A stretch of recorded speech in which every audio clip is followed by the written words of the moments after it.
Halo Sobat Sehat, perkenalkan saya Uswatun Hasanah, fisioterapis RSUD Prof. Dr. W.Z. Johannes Kupang. Saat ini, saya adalah peserta Latsar CPNS 2022 Pemerintahan Provinsi Nusa Tenggara Timur yang mengambil judul aktualisasi optimalisasi home program melalui video interaktif kepada pasien di instalasi rehabilitasi medik RSUD Prof. Dr. W.Z. Johannes Kupang. Di sini, saya akan menampilkan panduan home program pada 5 jenis kasus yang paling banyak terjadi di masyarakat umum, khususnya di instalasi rehabilitasi medik RSUD Prof. Dr. W.Z. Johannes Kupang. Dan pada video ini, saya akan menampilkan home program pada kasus stroke.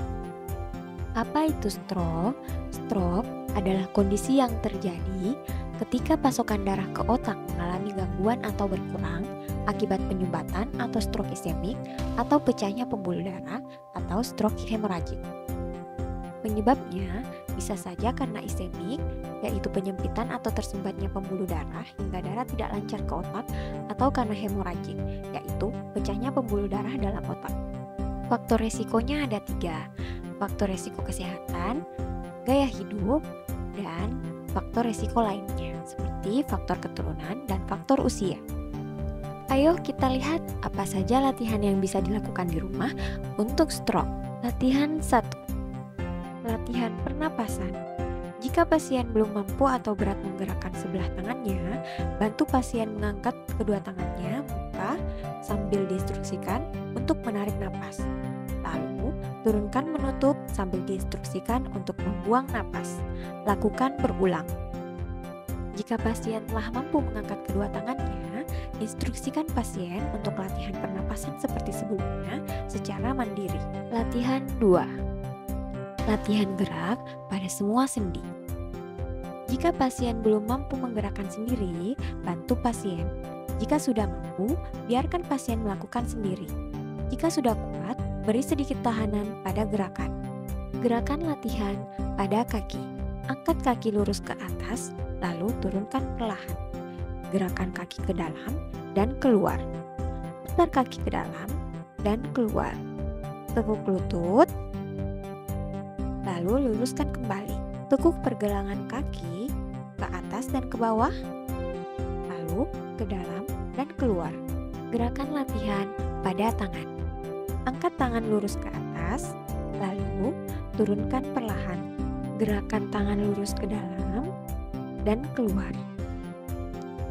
Buka tangan ke samping, lalu kembalikan perlahan. Tekuk siku 90 derajat, lalu gerakan ke dalam dan keluar.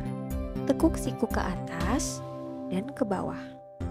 Gerakan pergelangan tangan ke depan dan belakang, ke samping kiri dan kanan. Lekukan jari-jari ke dalam, lalu buka secara perlahan. Gerakkan ibu jari ke samping kiri dan kanan, lalu depan dan belakang. Latihan 3. Latihan berpindah posisi. Latihan miring. Tekuk lutut sebelah, lalu tarik tangan ke samping, kemudian bantu dengan menarik pada tangan dan pinggul ke samping secara bersamaan.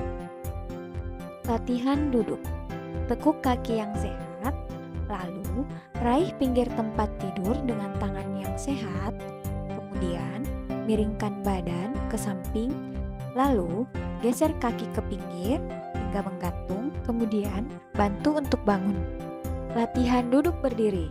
Berdiri pada sisi yang sakit, lalu tahan lutut pasien yang lemah menggunakan lutut kita, instruksikan pasien untuk membungkukkan badan, lalu bantu pasien untuk berdiri. Latihan berjalan.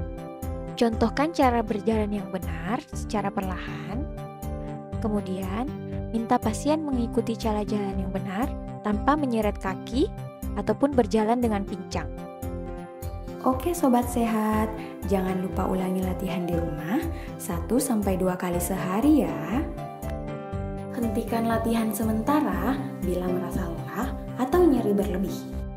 Terima kasih telah menonton, semoga videonya bermanfaat ya.